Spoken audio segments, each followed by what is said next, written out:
Hello everyone and welcome back to the Belgian Beer Brothers channel. Cedric here in Antwerp with yet another brew review, and today we are going back to Turnhout in the Stille Kempen. Turnhout is not so far from where I work, and Turnhout is home to the largest or the best known, most well renowned playing card factory in the world. Carta Mundi, everyone who has ever played a game knows that. But they also have a very interesting brewery. An interesting brewery that takes Carta Mundi's core business and made it their own. With a smile and a wink and a nudge. They basically name all their beers after playing cards, not counting the Snakebite, but for example the Ace of Spades, the Schuppenboer, all of those things are playing cards or faces, and this one is basically the same. Why? This is the Dead Man's Hand. I see here on the label they used a 5-card stud hand with 2 aces and 2 eights.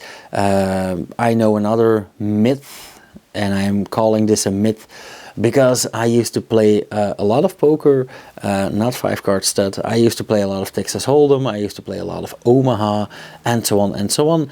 And in Texas Hold'em there is a myth that the Dead Man's Hand was a deuce 7 or something with an ace. There are several versions. And the point is that this man was in a saloon, because this dates back to the old Wild West, and that is why this skeleton is wearing a sheriff's hat, or at least a cowboy hat. The story goes that this person playing poker had a bad hand, and that is why they say 7 deuce, because that is the worst hand. But he was about to win. The flop came on the table and it had his numbers. He was about to win, and just as he was about to announce his win, someone slammed open the door and shot him in the head. Alas. So, Dead Man's Hand, named after a card playing myth. I really like this label. I like the old style, the Western style, all of this screams saloon. Back to the Future 3, if you love that. Now, I am very curious for this beer because I'm not the biggest stout fan. But I do know Het Nest, and they make top-notch quality. This is a 10% stout, but not just a stout. This is a whiskey barrel-aged imperial stout.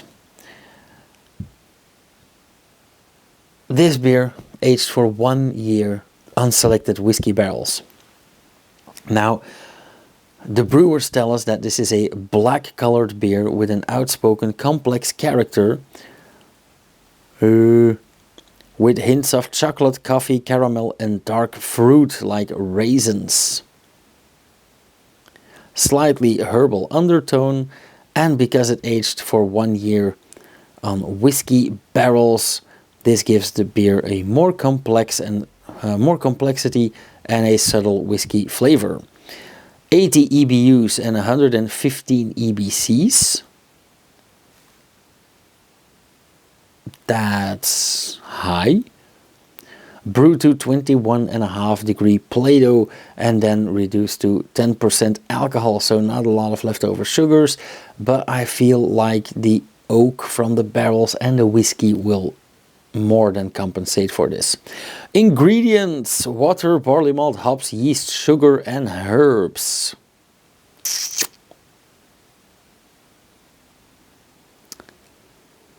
Let's go for it. I've been waiting for a while to try this one. Actually, forgot I had this, so thank God this has a very long shelf life.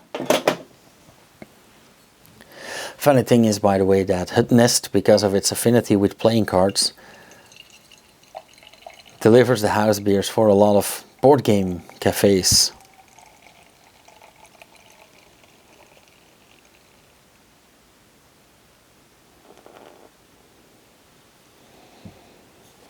Ooh, very aromatic already. Okay, they call this a black colored beer. I can confirm.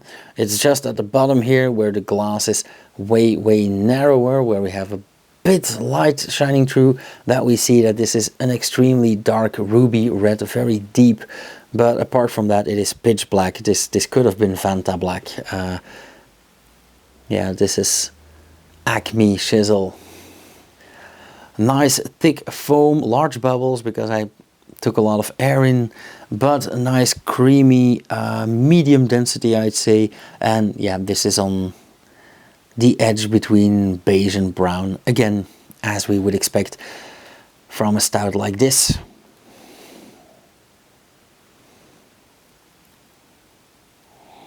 Oh wow, this is not just any whiskey. There is a lot of peat in here. I was expecting vanilla and oak, but I am getting dry wood, actually even like birch, yeah, and bark. But apart from that, I'm getting a lot of peated whiskey. Which is nice because I am a fan of peated whiskies. If on the rare occasion that I do sip a tiny hint of whiskey, it will be heavily peated. But apart from that, I'm not a whiskey fan.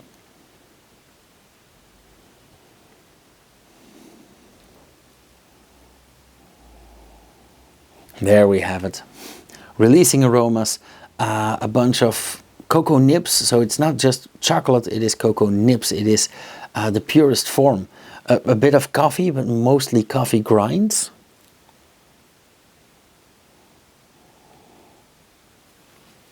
No vanilla, or not really.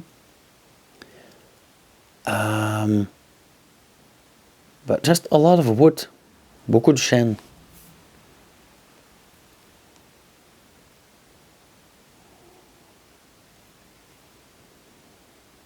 Okay, this just got a lot more interesting.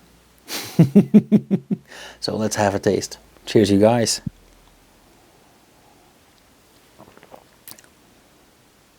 Oh wow.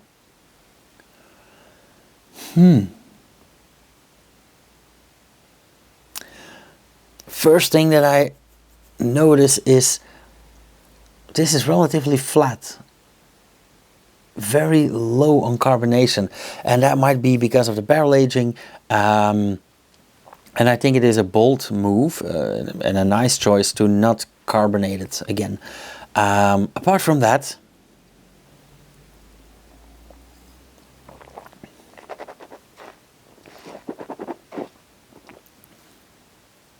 yeah, the initial flavor I had was very dry, very woody, and mainly very ashy.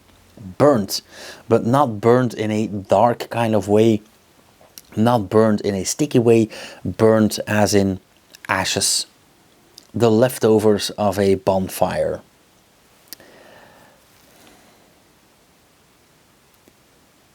Secondly, that second sip that I waltzed around and I took in some air releases more wood, but fresher wood. More of those cocoa nibs, the coffee grinds that we already smelled.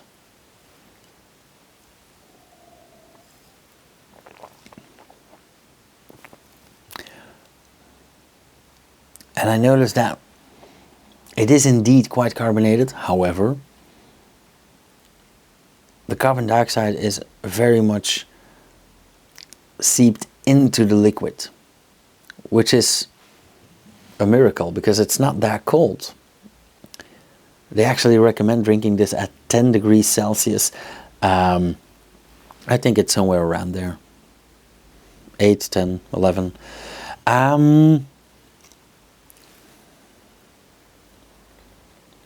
Very well-rounded flavor.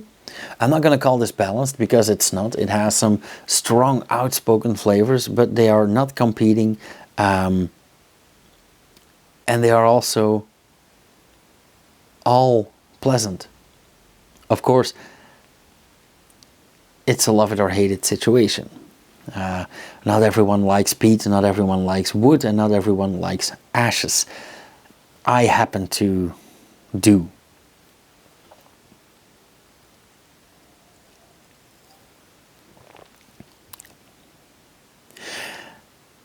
A funny thing is that these days a lot of barrel-aged beers have the idea of being infused because they're so strong and because there was some leftover liquor in the barrels. This one absolutely doesn't. This is way more subtle and yeah, way more rounded. Also, this is a 10%er and it does not come across as 10%. This actually feels like a 7 maybe?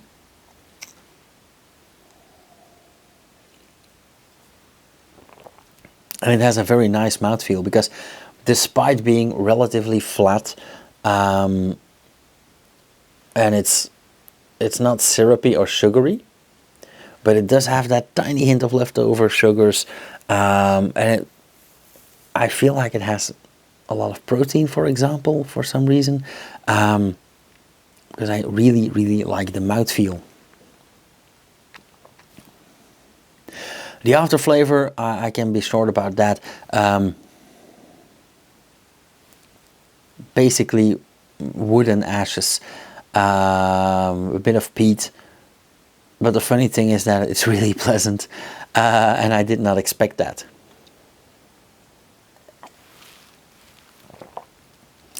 So I am going to give this a 3.75. I was thinking 3.5, but it's just too special to give it just 3.5. So let's make it 3.75. Am I gonna drink 4 of these in the night? Nope.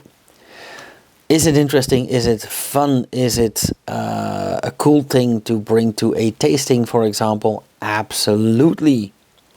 So this one goes on the tasting list. Yeah. Okay, that all being said, thank you guys so much for watching. If you tried this, let me know what you thought of it. If you want to see more, hit subscribe and the bell icon so you'll get notified whenever I upload something. If you like this video in particular, hit the thumbs up, leave a comment down below if you have any questions or remarks. If you want to get in touch, credentials are in the description. And if you want to support this channel, share a video, buy me a beer, visit the Patreon page, and I will see you guys again in the next video. Cheers.